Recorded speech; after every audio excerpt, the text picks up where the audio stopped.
quit my very stable salaried cushy career job and became a project manager at a van upfitter place that no longer exists. And I went from bad to worse. And so it was probably the worst job I've ever had.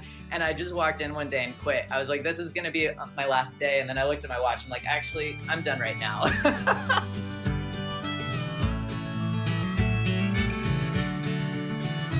Today on the Curious Builder podcast, we had Kali Sudbrook on from Beachside Custom Gyms in Newport, California. And not only a ray of sunshine, but a ton of energy. And really, we dialed down pretty deep on way more than the niche, but really the cultural movement of the wellness space in homes. And so if you're a home builder in America, an architect or a designer, and your clients haven't asked for it, or you're not really having an open mind to how this is affecting you, like, you need to take a listen to this, because the wellness industry is doubling over the next 10 years and you want to be a part of it. Without further ado, here's Kali. Welcome to the Curious Builder podcast. I'm Mark Williams, the host. Today, I am joined on the West Coast, Beachside Custom Gyms. I've got Kali Sudbrook in the studio. Actually, not in studio, remote. I wish you were here. I feel like there too. Yeah, but better yet, let's meet up in Costa Rica. You're going there.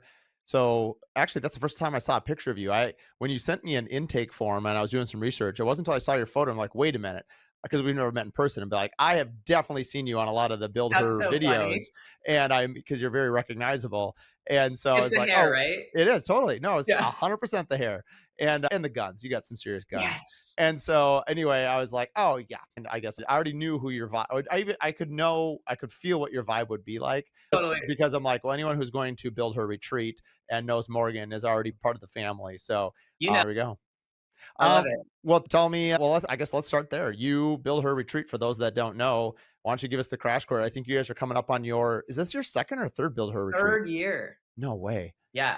So give the audience that doesn't know what Build Her retreat is, what it is, because I'm a huge fan of it and it's pretty amazing.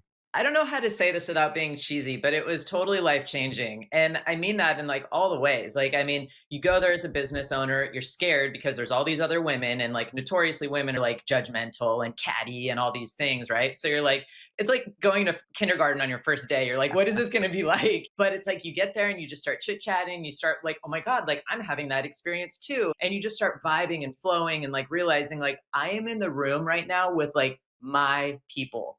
And it was just amazing to feel that. And it's until you're in that space, it's hard to really explain what that feels like. It's just powerful. So yeah. Yeah, no, it's amazing because I had this idea. So, and you've never been part of the Contractor Coalition, correct?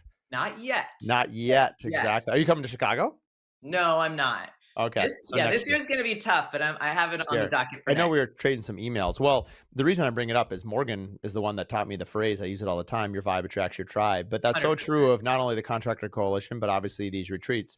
And I'm doing our second boot camp retreat for Curious Builder. And we did the first one in Zion. And the whole concept for me was a little bit different than Morgan's Build Her retreat, which was 2-a-day workouts, no phones, no alcohol, off the grid, get into nature, and just really fight that stereotype that builders are fat, hairy, lazy, alcoholic, hairy people. And I'm like, my joke is I'm fine with flannel and hair. The rest of it we could get rid of. Right. But anyway, we're going to Costa Rica. We're going to the same place that you are, because as I was looking around, I was like, do I go to Mexico? And I was like, you know what? Morgan talks about how great Costa Rica is. I've been there, but never to this resort. And then as it turns out, we're coming in the day that you leave. I don't know if I told you this. So you did tell me that. And I was like trying to figure out the dates. Like, can I make this work? You should stay. Because I mean, it's right up your alley, right? I mean, it's my jam. You perfectly. I hope you stay. But anyway, I think we have only 3 spots left. So we have room for 20 total, because we don't have both towers like you do. Right. And we have 17 signed up, and so 3 spots. And we're coming, I think it's like January 25th, and you guys are there like January 22nd or something. Yep. Anyway, pretty cool. Super cool. Yeah. So moving on from the Build Her retreats, you had mentioned in your intake form that how did you find out about the Curious Builder? It had to do with another builder here in Minnesota, right? Yeah. So obviously I've been a long-time listener, but my mentor, I call all these people my mentors because they just help me out and I have a great rapport with them. But Michael Anschel was probably one of my first builder type mentors. And I actually attended his COPE, the cost of project execution sort of it's not a class, it was like a weekend retreat. And that just, it blew my mind. It changed the way I approach pricing and profitability in my business. And I probably would not be here as a business if it weren't for Michael. So That's amazing. yeah. Well, how So I long mean, ago was that? that was 2 years ago. So I'm coming up on my fourth year in business this year. Like I'm like 3 months in, or sorry, 3 years and 8 months in, or something like that. So yeah, but who's counting? I mean, but who's counting except me? It's funny. So, because we had Michael on maybe a year, 2 years ago, and he actually lives, I mean, I think he's like 5 or 7 blocks away from my personal house, and That's so his cool. his daughter is in Tate, my 5-year-old's kindergarten class. Are you kidding So, me? yeah, so I see his wife more than I see Michael, but at all the school functions or teacher workshops or like the little jamborees or whatever, I see Michael, and he's been obviously been on the podcast. I Right. actually had him because he's from a building science standpoint, he's one of just a handful of people that is I mean, he's so knowledgeable. I mean, Yeah. he is amazing.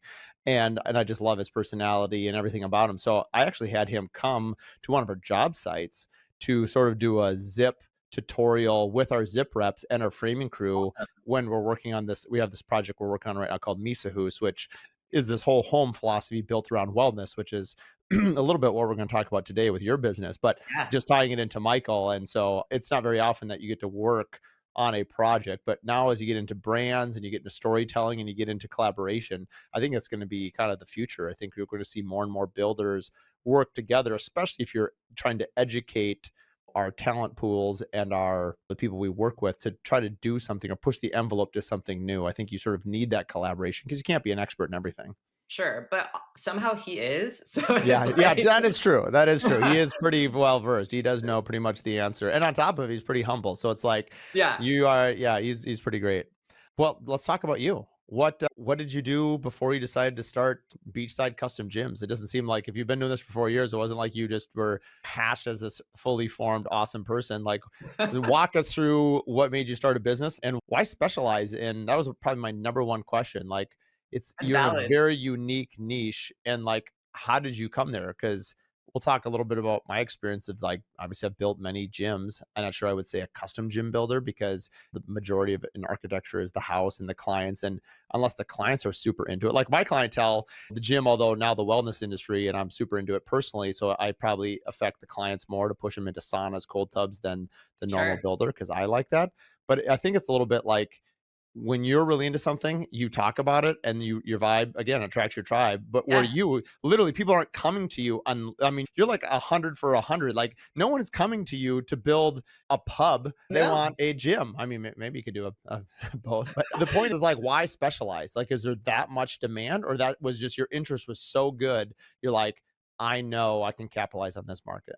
It's a little bit of both. Like, I'm still tapping into the demand, certainly, because people don't know that it even exists. And so they don't know, like, if you don't know that something exists when you're designing a home, oh, I can change the color of this, or I can use this material instead of that, then you don't even know that you can have that thing, right? So a lot of it is just education and telling people you can have a wellness space in your home because it's not just exclusive to commercial gyms nowadays. But like, COVID, like you said, or maybe we chatted about it offline, it really changed the trajectory of things. And so I really got here by accident, to be quite honest. Like, I was in a corporate job, I was working in academia actually at a local school, and the university just started getting kind of weird amongst the COVID stuff. And I thought, my time here is expiring. And I had been there for 12 years as a fitness director.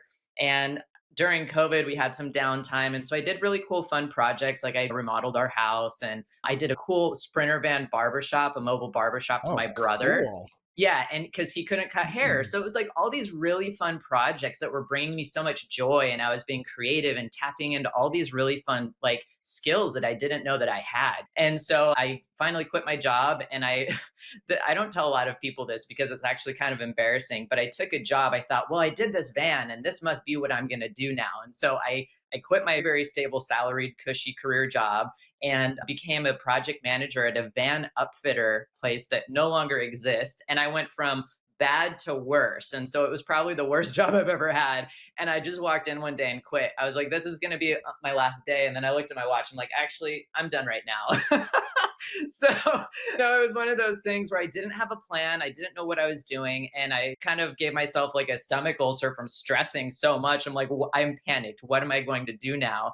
And my wife was like, you'll figure it out. You know exactly what you want to do. And I thought, okay, well, I've always loved building. Talked to a coach, and she was like, kind of helped me identify my values. And she's like, okay, so it sounds like what you want is you want freedom and autonomy, you want creativity to do what you want, and you want to get paid what you're worth. And I was like, yes. She's like, okay, don't take any jobs unless it fits the bill.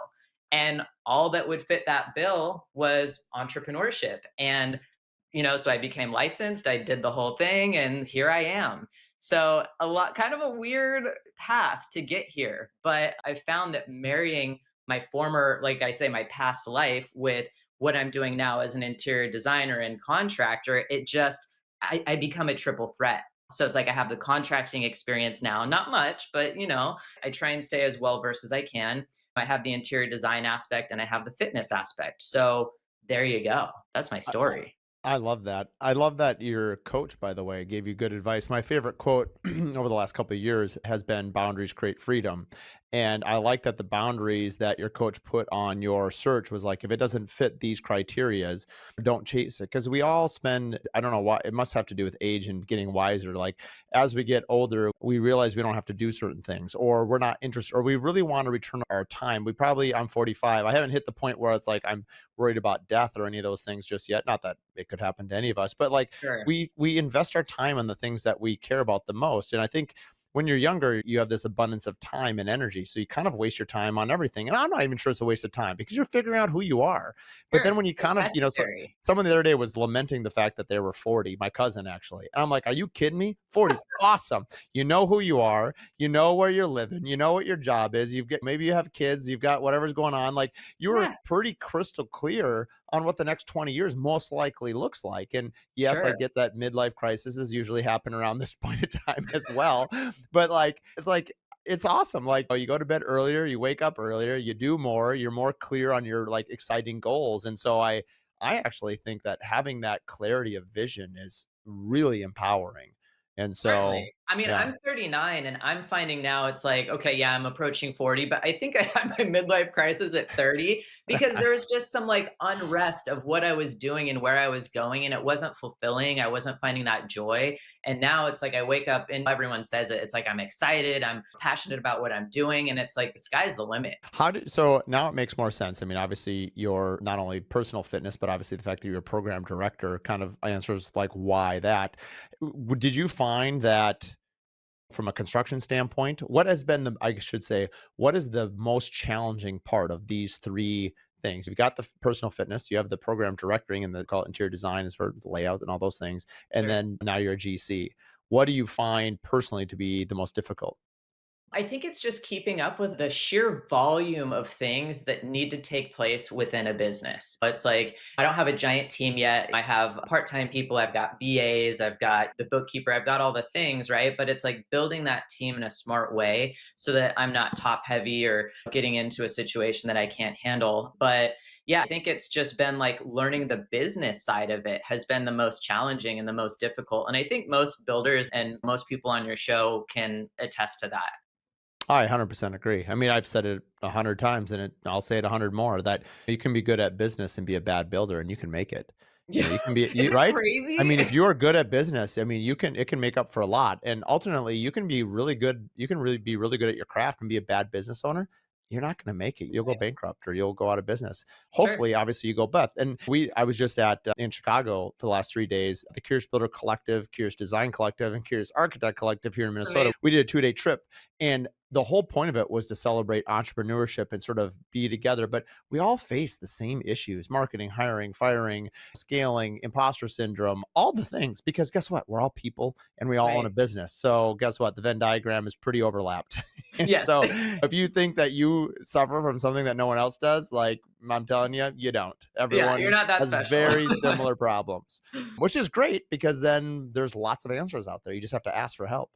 Well, and the community exists to help you. Like we're all out there. Like why should we all be out there struggling by ourselves? It's like join a community, be a part of something, and you have all of your answers or all of your questions answered in that moment right there. So you have your let's go back 4 years ago. You have or 3 years and 8 months, but who's counting? Yeah. Yeah, right. You have your GC license, you have your experience. What's your first job? Did you have a client that said, "Hey, build this," or not, I mean, you had done some stuff obviously before during Sure. COVID, but, like, where do you start?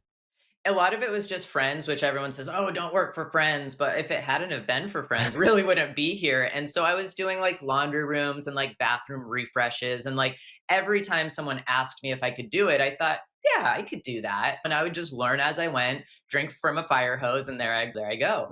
And I would just research the hell out of things, how to perform it and do it properly.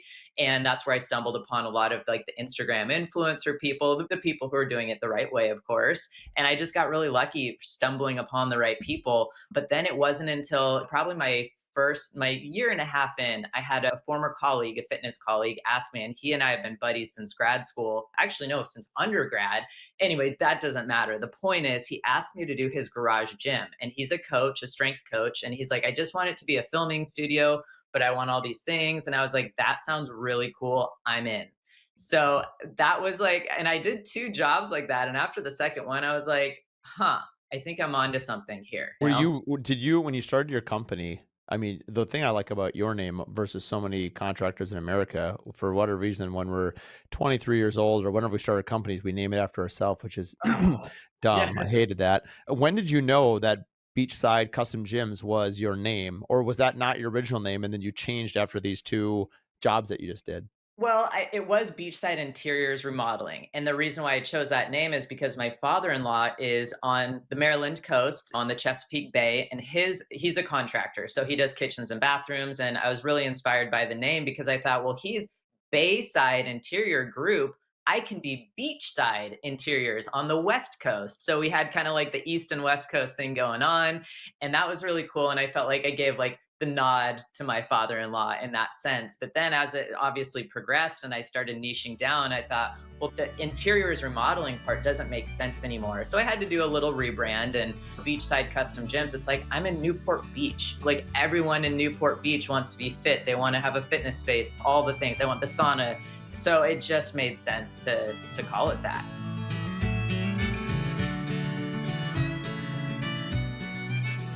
This episode is brought to you by Adaptive. If you're still chasing checks and juggling spreadsheets, it's time to upgrade. Adaptive is revolutionizing how builders get paid with AI-powered bill pay, automated draws, one-click payments, and built-in lien waivers.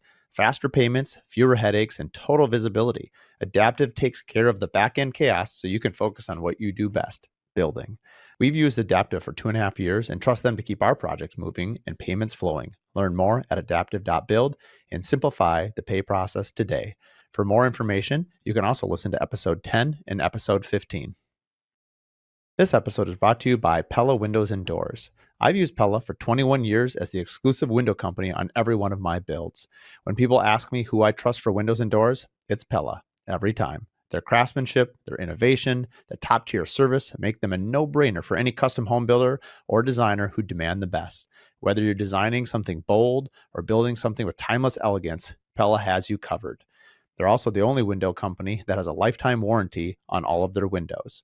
I've gotten to know all of their people at Pella Corporate as well as locally here at Pella Northland. I'm proud to call them our partners and our friends. Visit Pella.com to learn more and connect with your local reps today. Also, for more information, you can listen to episode 1, where I interview their founders, as well as episode 109, where we talk about the innovation at Pella. I'm sure you've had plenty of people that probably just they live in Beachside or they live in Newport or they live on the beach and like beach gym custom home builder. Like Yeah, I got to imagine yours is probably you just hit like 5 of the key words just with literally your name. So exactly. away you go. Well, and I wanted to be very intentional too of like extrapolating like myself from the brand because for sellability later on, is that a word? Yeah, it is Sellability? now. Okay, yeah, we just made it a word. So like to sell later, and I also wanted to keep my Instagram sort of persona separate from the business so that I can have my Cali the contractor and I can have Beachside Custom Gyms and they're separate entities. Sometimes they share content, but not always. I mean, I think the benefit of starting a business when you've had a previous job is hugely valuable because your learning path is so much faster. The fact that you already did a brand change that quickly is, I mean, if you're not, you know this now, but if you're not Yeah. nimble and agile and willing to, Hit of it when you course, need to. yeah, I mean, Yeah. that is the key of any entrepreneur, right? No one has it figured out. In fact, if anyone tells you they have it figured out at any point in their You're career, lying. I'd call them a liar. I Yeah. think even after you've retired, I don't think you've got it figured out. Because my dad was a builder, and I remember he built about 40 homes a year. And I remember asking him at the time, he built What? like 800 homes in his career or something like that. And I said, this is before I got into building. I said, Dad, if you walk through one of your homes, like what would you change? He goes, there wasn't a single, and he built mostly semi custom homes. So a lot of the same plans. And even on those homes, he said, there wasn't a home I couldn't go through and find 10 things I would change.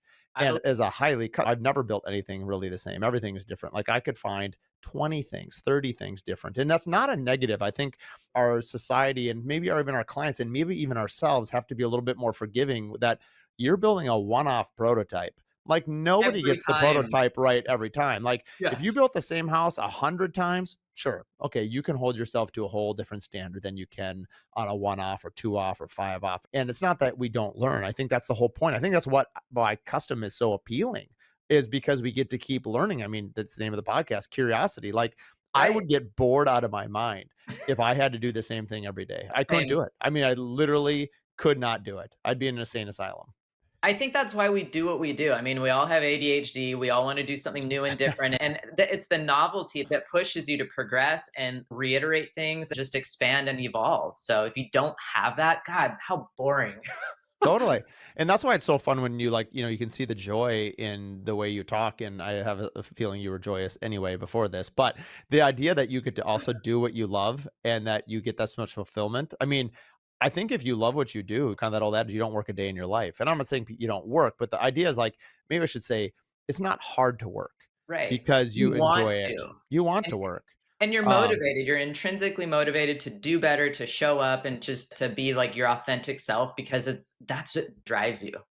One thing that seems very appealing about, and correct me if I'm wrong, but you don't always, certainly there's a lot more remodeling probably in California because the new home permits, especially on the Bay, you might be a couple of years. I've had a few people on the podcast from California. I'm like, I don't think I could operate in California. The idea that I would have to wait a couple of years for the Coastal Commission to grant me the grace of building a home, I would lose my marbles. Um, My question for you is how often, or is it a viable business strategy for you to partner with other custom home builders or remodelers because as you specialize more and more, I gotta believe there's not that many high end custom home gym designers. I mean, certainly, like for instance, I can build the gym, but I would go to a consultant, I mean, or my designer or the client. But like you right. have a professional training background that I could never hope to compete with.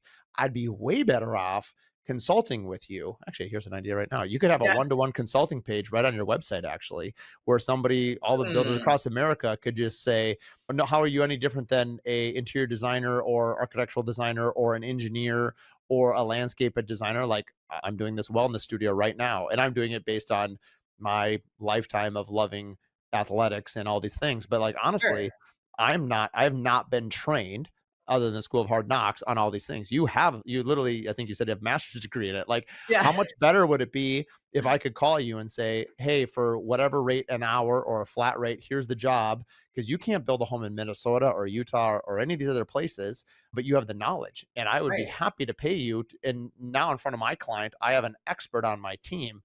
Yeah. Have you thought of this? Because right now, if you Oh haven't, yeah. I think I'm hiring you.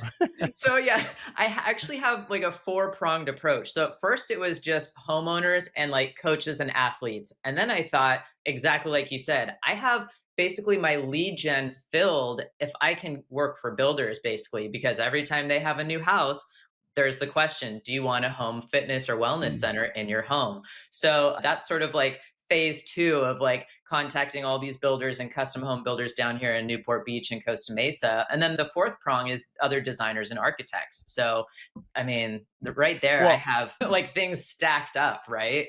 Potentially. yeah. Have you worked with any yet? Where do you have builders that are contracting you to do that portion for them, either physically or at least consulting on it? Not yet, but again, it's putting together like the verbiage for it, resources, and I wanted to be very strategic in my approach. And part of that is probably fear of like not wanting to be shot down, but I also want to show up in a way that's really valuable for them. And putting the words to that, I wanted to maybe sit on it and take some time. So I've spent like the last like 3 months just creating that. Basically, it's like a trifold and making time to go deliver them personally to each and every single builder. So I've got my list, I've scraped the internet, I've done my VA does all that stuff for me. Yeah, yeah. And then just make a very just persistent approach to each of them. And You know, then you know what I never thought of until this very moment of, you know how the saying is you have to meet people where they're at, but like physically, when you're a personal trainer, or if you that's what you were doing, like someone comes in who's 100 pounds overweight, like you can't make them run a 6 minute mile. First of all, they can't, right, or they won't. Either way, they're not running 6 minute miles. But you just have to meet it. But tell you what, can you walk 100 yards and then run 100 yards? Like you got to. Where I'm going yeah, with this is like if you meet someone early enough, like in design, you can have a much bigger impact on the outcome. But a lot right. of people say like, "Hey, this is my space." Like, yeah, I would love a basketball gym in my house, but like I've got like a 20 by 10 room. Like, what can you do for me? And you're like, I'll make you a killing mini bowling alley. Anyway, where I'm going with this is like meeting people where they're at. And I sometimes we have to do that with our clients because they may not be there. Or sometimes you have to push them. It's fun to push them just enough so that they're open to new ideas. And sometimes they push us. I mean, I've had clients that try to take us to another level, which is super rewarding. I think it's a push pull. But have you had any stories where someone comes in for a remodel and you're like they would like this, but their space it basically their space limits their ask, and then how do you pivot around that? How do you sort of educate the client that, hey, we have to sort of meet you where your space is at? I think it's no different from when someone gives you their wish list for a kitchen and you're looking at the space. Let's say it's a remodel, it's not a full on custom build, and you're limited. You're always limited by something, right? And so it's collecting that vision, their needs and wants, and then showing them physically, hey, this is what it would look like if we crammed all of that in here. I don't think you're going to like it. Here's the footprints. Here's how it's going to flow. If you put that here, you can't do this. So it's just it's an education piece is all it is, which is what we do with all of our clients. I mean, it's true, just you're using different things. I was thinking about space. I was at a hotel, and the hotel gym Oh, they're was the worst. very pathetic. Well, sometimes they're good. But you're right, most of them are terrible. Yeah. And then with this one, it was so bad. In fact, it was so bad, we decided because I'm actually working through some plantar fasciitis, and so I'm like, I can't run on the treadmill anyway. And I I'll was like, talk to you offline about that. oh, But I would love. Oh man, I this summer I was training for 100, and so I really did a number on my foot. So I'm like 4 weeks post race, and I am hobbling. I bought like $400 worth of orthotics. I put it. I have it in like every shoe. I have it in my slippers. I have it everywhere, and I'm like, I will not run until my foot does not hurt. But I so bad. I want to like play basketball. Anyway, this is a whole nother personal thing. yeah, Anyway, the point of I it get is it. meeting people where they're at. I am an injured goose at the moment. Well, I totally derailed myself where I was going with that injured goose comment. Let's see, what were we talking about? We're talking about the Yeah, space. but yeah, meeting Um, people where they're at and giving oh, them the options. limitations of space. Where I was going to go with it. So in the hotel, like it was just a gym needs way more space than you think. Like I have a Yes. home gym in our basement. Again, after COVID, we bought a bunch of kettlebells. We got a squat rack. I mean, we've got more things in this small little one car tuck under a garage than I mean, I'm sure you've seen it, but like you make do. It's fine. You fold stuff up, but like an actual gym that has like natural light, Yep. open space, like you just feel better. Like it's no wonder, unless you're kind of a diehard, like going to the basement, like why is it that the majority of exercise rooms are the leftover space? And this, and correct me if I'm wrong, but It's like I've done always this the for, way. yeah, it's you build a house, you want 3 bedrooms, you want 4 bedrooms, you want a pool, you want this, you want that, all these things. And then, oh, by the way, the last question you ask is, would you like one of the basement bedrooms? Do you want it to be a flex room? It's 12 by 12. It's four, like, could you make it? And it's actually gotten better in the last 5 years post COVID than it was before this. And so everyone's looking at a mirror, running into a concrete wall. And I'm like, I why? know. It kills me. It kills me. So Am I wrong? Is that not the normal though? it's always the way. It's the crusty basement, it's the crusty garage gym, and it's like it's an afterthought every single time. And it's like, why, if you're spending literally potentially, let's say 2 hours every single day in this space, why do you have to be working out in this crusty dungeon? Like you're not even sometimes spending that much time in your bathroom that you've spent 150K on. So it makes no logical sense. It truly doesn't. And then, But well, well, and yeah, go go ahead. ahead. No, go I ahead. mean, you look into, like you said, there's no natural light. It's like that's a huge thing, especially here in California. We want to bring light into the spaces. We have so much of it. We're so lucky to be here that why not design around that? So anyway, It's we'll talk more about this offline because I'll be your first I'll be your first client for consulting. Although the okay. space is already pretty much built, so I'm not sure you're gonna have to do with what you got. Find changes that I can make Yeah, to yeah, it to yeah, make it actually, better. I'm dead serious. I will be your first client. I'll be plus yeah. Well, anyway, it'll be Awesome. great. I Where I'm love it. going with this is like, so and not to make this all about Misa who's this we're doing a whole house right now based around wellness. And I haven't been this I've excited heard you about talk building about a it. house in a long time. But a real shout out to my architectural designer, Carl. He's how I got into ultra running, ultra marathoning. And Nice. he's my next door neighbor. And so we moved there 5 years ago. So about 3.5 years ago, I started running with this group, biking with this group. And now before you know it, you're drinking the Kool-Aid and you're doing what they're doing. But Yeah. long story short, we're designing this house and it was his idea. Because I was like, even though that was my space, and we're doing this outdoor pool. And he said, this was kind of at the ninth hour. He said, why don't we think about the exercise room differently? Why don't we put it up on the pool instead of having a pool cabana house that overlooks the water? Wouldn't you rather have natural light with bifold pellet doors that opens up to the pool while you're working out? And because everyone wants to, who wouldn't want to work? It's just that we've never taken Yeah. the time to design or prioritize that. And for me personally, I get up really early to work out. And I can't tell you how many times my wife is like, if I'm doing deadlifts with the bumper plates, like like that noise transfers through concrete like crazy. And my 100%. wife, I'll get a text at like 5:15 in the morning and be like, what Do you are have you to do doing? that? It's like, yeah, like, what are you doing? I'm like, and of course you're mad because your heart rate's up. You're like, I'm working out. What are you doing? And you're like, you're waking up the whole block. Anyway, I'm thinking about all this stuff because Yeah. like now the house is we have this wellness center that's detached from the house, and it was there to solve two specific needs. One is someone could work out early without the banging of noises waking up your little kids or whatever. I guess just wakes up your neighbors now. And then the second is natural light. And so anyway, I am totally can't Well, wait to use this design for future clients. Well, and yeah, and speaking of like biophilic design, like that's the ultimate right there, where you can just open it up, assuming weather is beautiful for you, and you're one with nature, which automatically makes endorphins rush even more. It's just all the things, right? And it's funny that you bring up the detached spaces. Is that's another facet that I'm trying to offer. And so I did sort of a test run with our own house. We built a fitness shed, and you think like, oh, it's a shed for tools. No, it is like 12 by 8. It's got like these vaulted ceilings. It's beautiful. I'm actually finishing it this week. And to show that like you can have a detached space so you're not waking up the kids, wife, whoever, and it can just be your own little personal wellness sanctuary. We've got the sauna going in. It's the whole thing. So then you don't have to carve out space in the garage. Let's say you use it for tools or to park cars. You don't have to sort of get this tiny little rack or have this tiny little footprint. You can have this whole other space that maybe was, yeah, still an afterthought because it wasn't planned as part of the original home, but you have options now, which is so cool. Mm-hmm. Oh, that's amazing. What when you're designing these spaces, again, you have to meet people where they're at. As you get into so obviously the finishes, let's talk a little bit about high level. I mean, you've got whether it's well, let's not go there because you go there forever on design. I'm thinking about like more like equipment. Like, Yeah, correct me if I'm wrong, but the average client probably wants a treadmill and or a Peloton and maybe some sort of multi-use weight rack. Is that and a yoga mat? Is that roughly 70-80% of them? Or what would be if you said 70% of the people had these 3 4 things, what sure. would they be? And then the person that wants to go beyond sort of like your stereotypical, what does that look like in terms of what other things do they have to space plan for?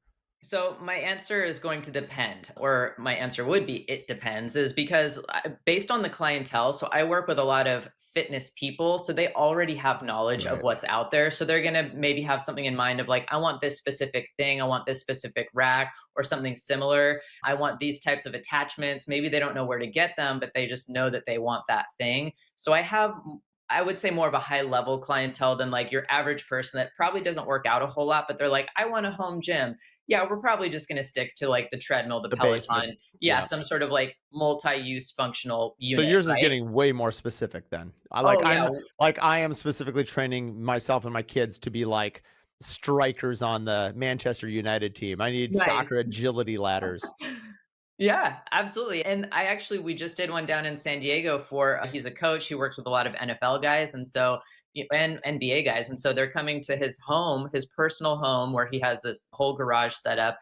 And he's also training his kids in there too. So it's like this whole little thing where it's got to meet the needs of all of these different populations and clientels.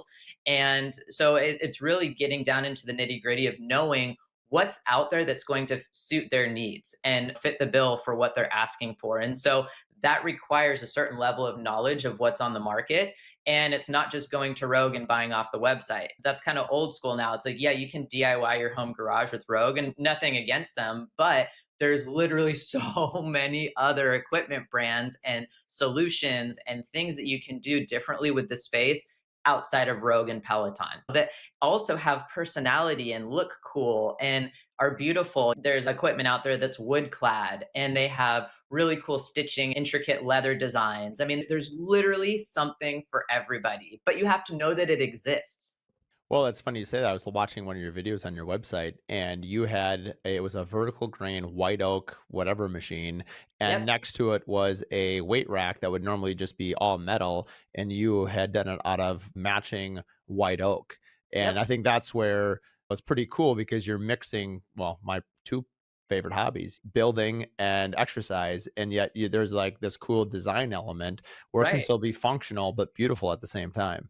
Yeah, because the last thing I want it to be is A, an afterthought, and B, I don't want it to look like everyone else's gym. Like, I want it to look personal to that person's vibe, their spirit, if you will, when they walk into that space. What's going to drive them? It has to look a certain way, it has to feel a certain way. And I don't know that I have it summed up of like, oh, this is how I approach figuring that out. It's just sort of maybe a sixth sense that I have, but every single client I have when we're done, they're like, you nailed it. Like I didn't even know it was going to look like this. This like blew my mind and it's exactly what I wanted. Somehow you crawled into my brain and spit out what was in there. So eh, Well, so let's talk a little bit about trends. So forever, again, these are stereotypes. Forever, working out was cardio, weight, body exercise. Those were kind of the main things. The right. last, what do you think? And in our culture, specifically in the United States, because like I'm gonna go thermal culture on you. So Oh like yeah. sauna's been around for since the beginning of time, pretty much. I mean, Finland always gets the credit for them, but let's just say that the United States is so far behind in heat culture compared to the rest of the world. Like I was And talking to someone contrast therapies and Yeah, I was yeah. talking to someone, and I'm blanking on them because I'm actually trying to feature them at Misahus. It's a company out of Finland, like Harvana, I think it is. Anyway, long story, they was like saying that, Harvia. yeah, Harvia. So they've got Yep. like, you've got like, let's call it the Russian bathhouses, or you've got you're in Greece and you've got this, or you're in Japan. And like every other culture has these very long storied histories with thermal culture. The United States does not. Granted, We're we're so only, a behind. couple hundred years old. But so they were talking about this, just the wellness industry at general. And I had mentioned that you have a better number on it, but like I feel like you can't go anywhere on Instagram Two or anywhere trillion unless is I'm what just they're being asking like, for. 2 trillion. We talked about it. yeah, Yeah. 2 trillion. So the industry is 2 trillion. I read somewhere that by 2034 it's going to be 3.7 trillion. So almost double in 9 years. I believe And it. that's everything, right? That's not just workout equipment. That's what we drink, what we eat, what we wear. I'm sure, like, Wellness. it's Yeah. a huge, I mean, it's a monster category, specifically to like gyms and things like that. I think I had some stats brought up here. What is it? It said that global home fitness equipment in 2023 was 11.3 billion globally, and it'll be 17.2 billion by 2032. So 9 years, and oh, no, that was when the time that was written. Yeah, I mean, just massive. That's just equipment. Right. That's not all the other things. That's not sauna, that's not cold tub, which I feel like right now, unless I'm just being served it because I keep looking for it on Instagram and the algorithm is locked in on me. Like They I totally have you I pinned. don't think I don't think I've built a house in the last 5 years that doesn't have a sauna. And part of it is like I built one in my backyard and I take one about 3 to 4 days a week. So like I am Yeah. super enthusiastic about sauna. And so inevitably I have clients that even if they don't want one, they sort of get They one get one. anyway. It's kinda like So bragging rights, you yeah. know? It's like, "Oh, I have this cool thing," and when you have guests over, you can share it with them. It's an Mhm. experience. You're talking about having an experiential home at that point. You're having guests there in your kitchen, you're having guests in your gym and your sauna and your cold plunge, and you're creating memories with these people that are core memories. And that's like, I don't want to take this on a tangent, but here I am on my soapbox. It's like you're creating a space that has so many lasting effects as a core memory with a family. And you can't put a price tag on that sort of a thing. Like, sure, you're going to make memories in the kitchen and the living room, but like, a lot of the living room, okay, cool, it has beautiful architecture and a great sound system, but that's a passive experience. It's not making you better. But a gym, your kids are watching you in there, it's like, wow, like what an impactful thing.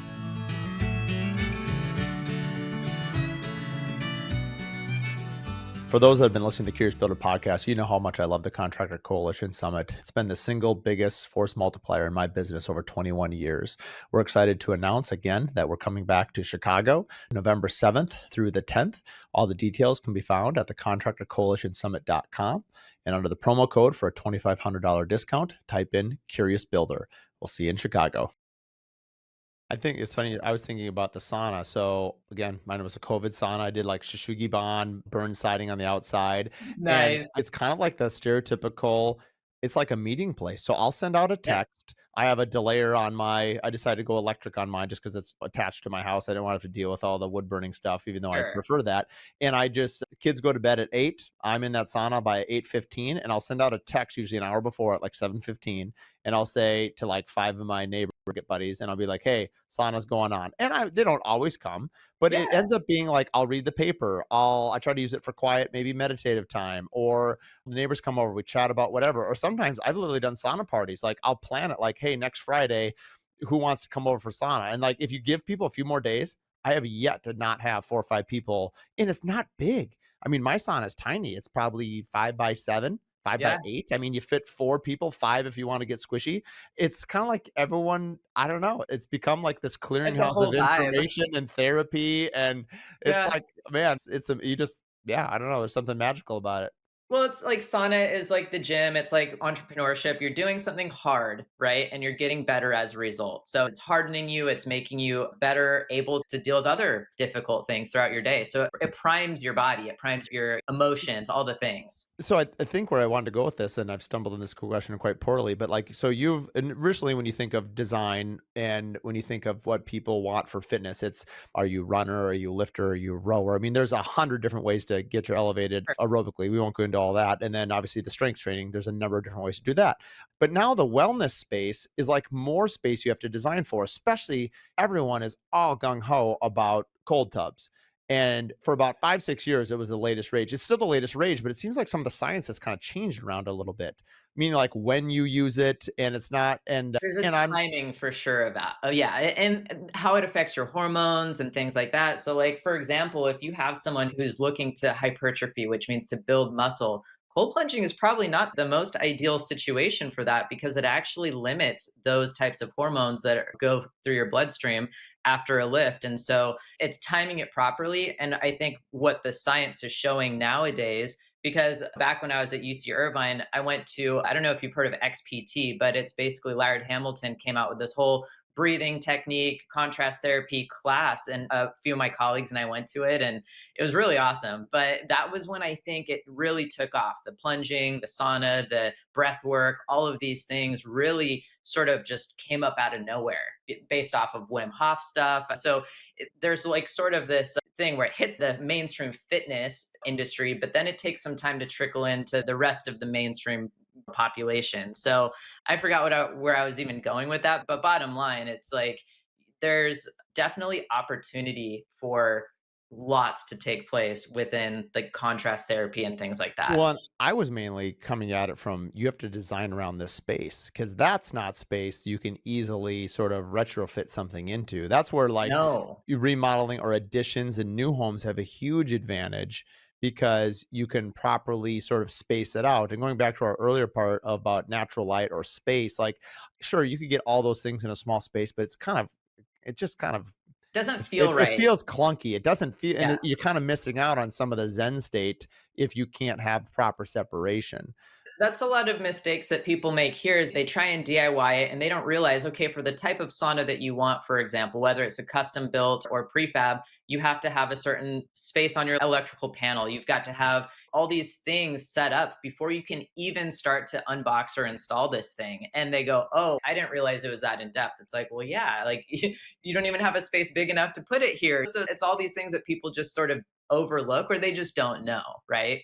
So it's a lot of, again, going back to client education. And not to say like I'm trying to dash their hopes and dreams, but hey, you thought it was going to go here, but have you thought of putting it over here? There is natural light or whatever.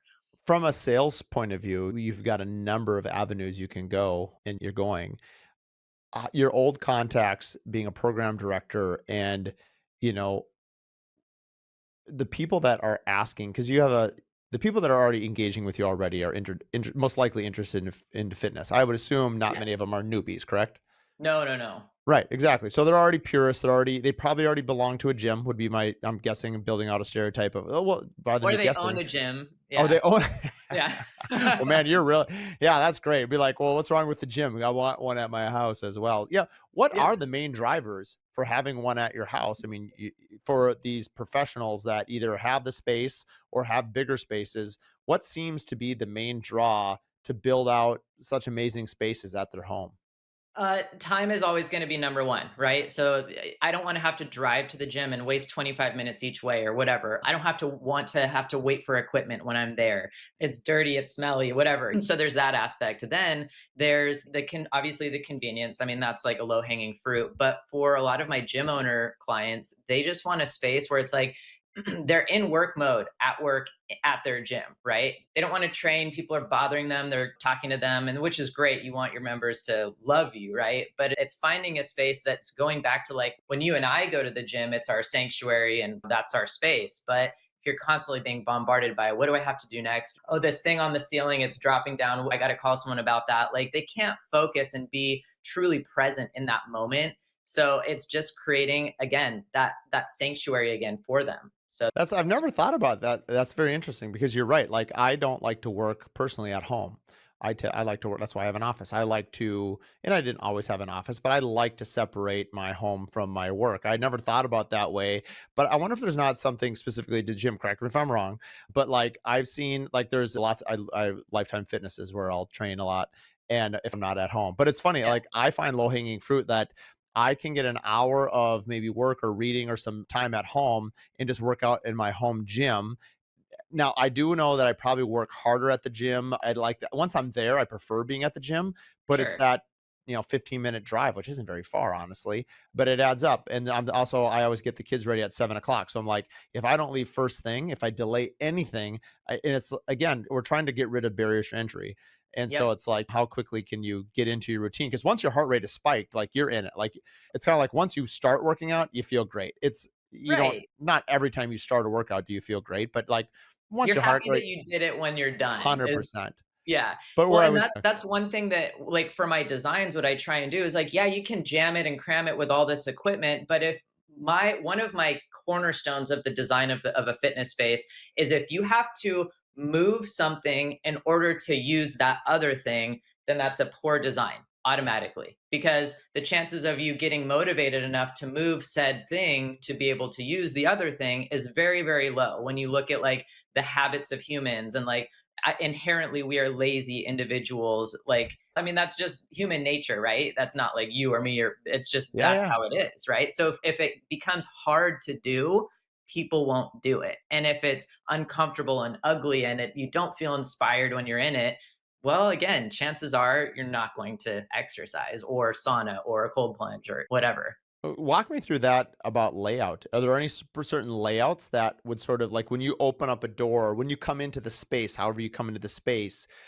do you organize equipment in a certain way that No, no, because it's going to depend on the type of equipment. Oh, so a lot of like I've seen designers put a squat rack in, like those Murphy racks or whatever.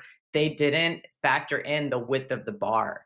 So a bar is 80 inches. The squat rack is 48. So they've only accounted for 48 inches. And then you're like, oh my gosh, it's crashing into that's everything that you're trying to use. So that it's just little things like that that they don't think about. And I can walk into a space and be like, someone designed this space with zero exercise experience because it doesn't flow. Like there's things crashing. Like I'm trying to lift a kettlebell and I'm like jamming into something else. And you're exiting the treadmill weird and stepping on something behind you and tweaking your ankle. So it's like I can walk into a hotel gym, a commercial gym, and be like, yeah, they not that they didn't know what they were doing. Like the space might look beautiful and it might, I don't know, have a cool vibe, but it's like not laid out in a way that makes sense for exercise and movement. I mean, yeah, movement's the key one. Is there a difference? I'm just thinking about the difference between men and women. Like, I'd love to get your point of view, having been in the gym and seeing the behaviors of like, I feel like every time I go to the club, it's like a social experiment. Yeah. It's so fun to watch people, like how they interact. It's like, it's honestly, that's like the one, I mean, other than getting a workout, like watching people, it's amazing. Like, I would It's love good to work. people watching. I should bring actually this would be a hilarious like bit. It'd be fun to bring a psychologist, a psychiatrist, and like three of your friends, and then like a program director like you. And then you'd all be on mics talking about like, people behind it'd be so fun to like get everyone's read on like behaviors because you see the craziest things Oh my and the gosh. funniest, I mean, just the wildest thing. But we could go for hours about this. We'll Oh come yeah. back off of it. What I want to ask you is about like the difference of if you can make any observations about the difference between men and women in a workout space in building it in a home like what you're doing compared to like I look at the behaviors of like my wife for instance. She would Sure. much rather work out at home. It's more private. She doesn't feel like people are judging or looking or any of those types of things. But then I even going back to your comment about your the professionals that you coach. So like I was Sure. at the Lifetime the other day and like two of the trainers that I recognize, the one who is a woman who trains a lot of people, I noticed she had a hat on. She was wearing like baggy clothes. Like she did not want to be sort of recognized or seen. And I was thinking, and then, but the man was wearing like the spaghetti top. And of course, Yeah. these guys built like Mr. Atlas for one thing. So he's probably saying, like, I'm working out so I can also probably get more clients. Anyway, where I'm going with this 100%. big information is like, what are the differences? I know it's very individualized and that's why you have to interview them, but are there any general stereotypes between laying out custom gyms for men and women and even families? Like how any I stories along those lines? I don't think it's so much like differences between men and women, although I will say that traditionally men are the ones who are lifting the weights and women are the ones doing Pilates and yoga. And so I don't know if it's people have just been pushed into that norm or like that sort of box. And so, for example, I just did a gym where the husband wanted the squat rack and all the kettlebells and all the things, and then the wife wanted a reformer. So we arranged it in such a way that they each had their space, but it looked uniform and coexisted in the same space. But then that way, it's like they're getting what they need from the space, even though it's literally two separate zones or areas, right? But I don't know that it's like a woman thing versus male. It might be. I don't know. It's just everyone's fitness like journey is so different. And I think just in general, women don't feel comfortable in a gym. Like I've never personally had that problem because it's like, well, shit, I'm in a male dominated world and I'm just going to own it. And Right, right. ironically, now I am too. But so that's kind of funny. But it's like not a thing for me. So Yeah. I'm probably not the best person to speak for on women's behalf because I'm like, I want to get into a gym and I want to crush it. So I think that's more of like a men's mentality. So I I'm mean, terrible. I was just curious because I agree with you. I mean, honestly, it's funny. My wife for Christmas 2 years ago asked for a squat rack. It wasn't me, Nice. it was my wife. In fact, all the stuff because I would just probably go to the Good for gym her. otherwise, but the only thing that was mine was all the kettlebells because it Yeah, was COVID, you couldn't go anywhere, and my cousin who was big in fact, I never really lifted weights, I was more of an endurance athlete and a sport specific, and my it was all kettlebell. So I'm like, "That doesn't take up any space. Heck, I could do it out in the snow, it doesn't matter." And but totally. it was my wife. So every stereotype seems to be shot down, right? Like my wife wanted the squat rack, and actually do think, and I think it's great. There's been such a focus on strength and longevity of bone density, and all the podcasts that everyone listens to now, or at Yeah, least you and I do, is like talking about the prevalence of strength. Where for so long it was, and I'm not. I mean, you still have to do what you like and sometimes get pushed, but like I tell people all the time, like if you hate running, like don't run. Find a different. There's 100 other things you could do. Like find something that you enjoy because it's not sure. sustainable if you don't. And I think that's true of business. There are so many. I mean, that's why you got into what you're doing. Is it's not sustainable to do something that you don't find rewarding. But if you find something rewarding, I bet you can find a way to make it sustainable.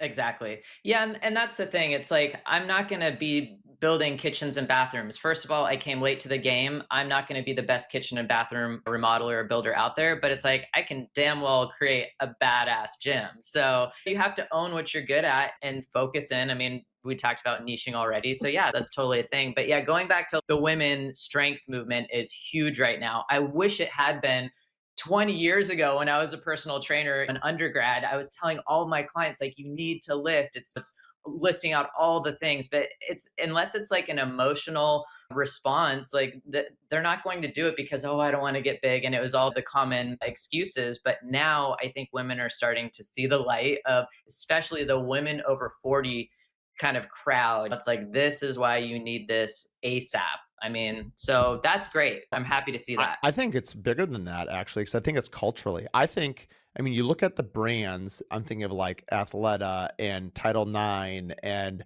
I think being fit is the new sexy, It right? I is. think it's culturally different. To your point, like you were a trainer. Like it used to be that, let's say stereotypically women in particular didn't want to get quote bigger or stronger Yeah. because they And I'm like, viewed it you don't have the hormones to get bigger. right. I like want to shake them. Like, like I've been lifting for like my whole life now. It's like I am still skinny, right?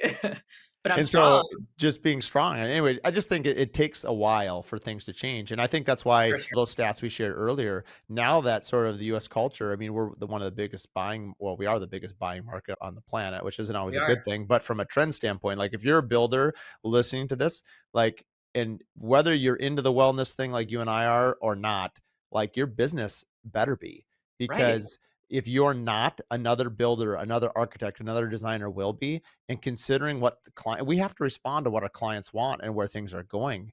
This is no different than any other. I won't even call it a trend. No, it's I a think it's bigger demand than now. that. I think it's Yeah. bigger than that. It's much bigger than a trend.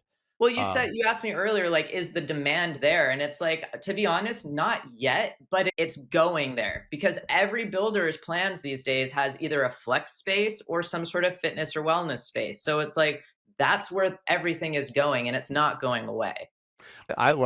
we didn't touch on it that much, but you had mentioned something about a way to interact memories in the sauna and working out with your kids, especially as they get older, they get into sports. Like I have a good friend of mine whose kids are into football and he gave up his gym membership and they did a bigger gym at their home and he trains with his kids. But how cool is that? Like your kids are, Right. and granted, his kids are like squatting like 400 pounds and he's That's squatting like 200, awesome. right? Like just, I mean, their legs are like the size of my torso. But the point of it is like you can do it with your kids, which is super neat.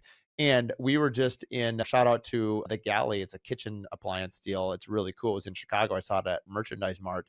But their point is it's an expensive array in the kitchen. But his comment was it's experience with your family, it's memories, it's cooking together, it's changing the way they interact in such a fundamental space. And I feel like the way that you are designing health and wellness spaces for the family is more so than just one person. Your Yeah. kids see it, your spouse sees it, you see it, your community sees it, or like group fitness. I always thought it'd be kind of cool in a development, like even a neighborhood. Like, how cool would it be if I had 4 or 5 neighbors and like you had the sauna and the cold plunge, like they had that above ground, let's Yeah. say hockey rink if you're in Minnesota. Maybe the other neighbor had a sport court for the gym. Like, you don't have to have all of it. Like a Um, wellness collective in the like a neighborhood. I mean, how cool would it be to have a planned community where it's like there's like the facility in the middle that everyone shares resources for? That'd be cool. That's so cool. I'd be part Yeah, of I that.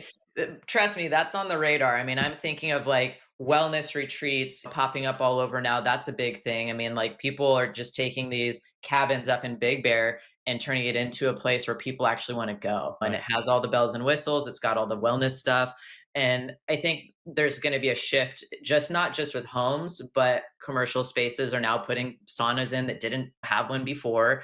I know that's kind of, a lot of places have always had saunas, but it's just the push is going that direction in all facets, which is really exciting. And so, yeah, the demand's going to be there.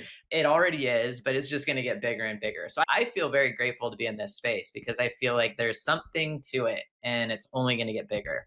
What I like about your knowledge is that your knowledge is it makes you unique and it's also specialized. Like to your point, like there's plenty of people out there that know how to build, and not that you don't, but like your expertise compared to someone who's been doing it for 21 years, eh, but they're expert. It's your knowledge base is way scarcer than the knowledge base of a general contractor. That's a Like, good point.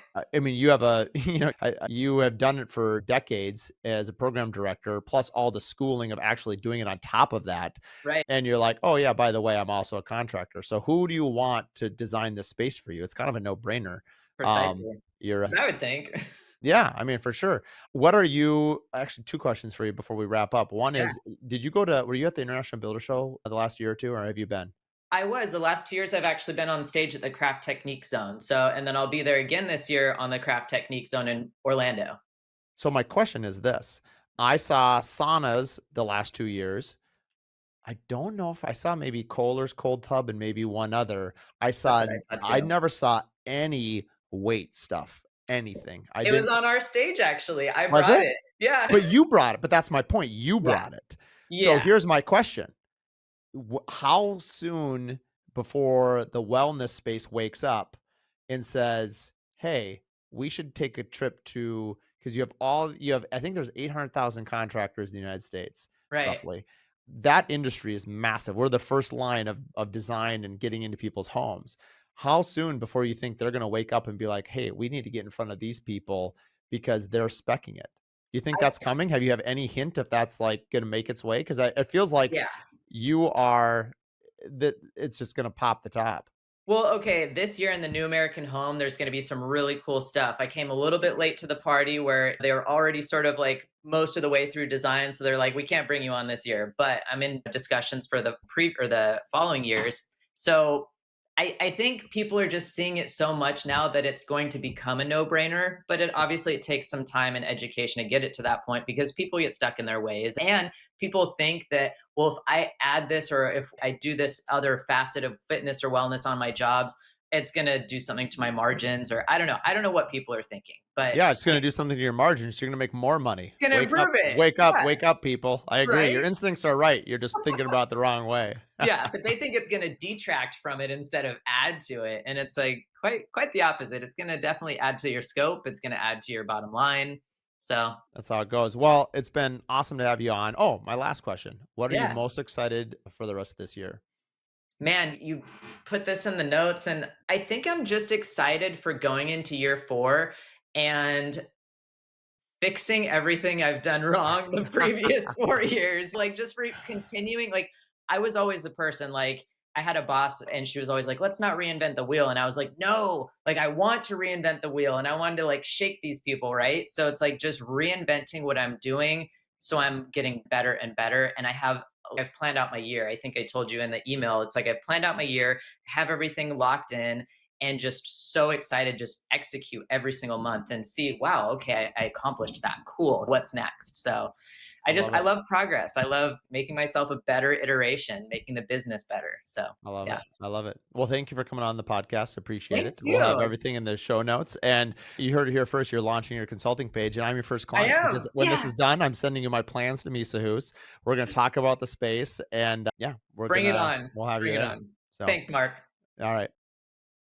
We've had the podcast now for 2.5, almost 3 years now, and we have a consulting page, one-to-one consulting. You can book my time for 1 hour. Perhaps you've heard a guest where you like one of the topics. Maybe you want an introduction to some of the guests that I've had on. Perhaps you want to talk about branding or marketing or anything that we've covered on the podcast over the last 2.5 years. You can book a time at curiousbuilderpodcast.com. Thanks for tuning in to the Curious Builder Podcast. If you like this episode, do us a favor, share it with 3 other business owners. The best way that we can spread what we're doing is by word of mouth, and with your help, we can continue to help other curious builders expand their business. Please share it with your friends, like and review online, and thanks again for tuning in.